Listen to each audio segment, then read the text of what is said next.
So I was doing my PhD at the University of Reading, and I was looking at Black British women's theatre, and I was really interested in how theatre and performance can help us to think differently about ideas of identity, and how theatre can sort of answer to some of those problems of racism and sexism in really creative, interesting ways on stage.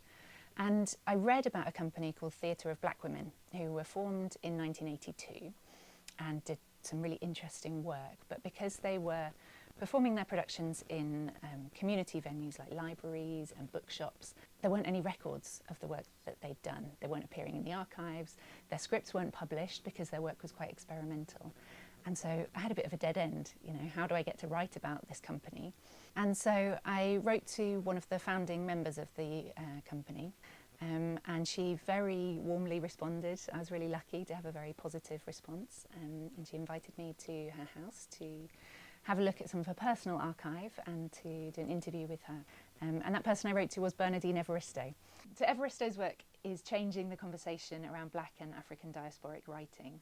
Her novels do so much to show the history of Black presence in Britain and in Europe as well.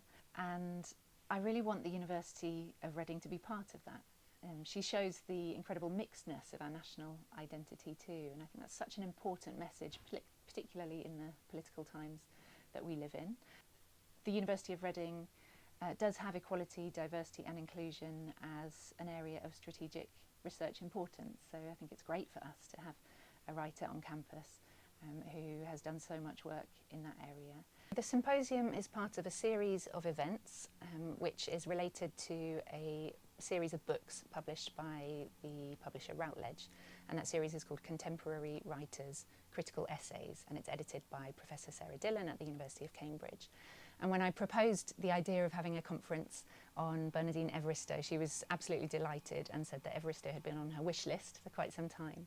So to be honest, I'm surprised no one else has done this before, but it's a real privilege that I get to do that. And it's been so lovely as the organiser to start to build this network, to connect with other people who are interested in Evaristo's writing.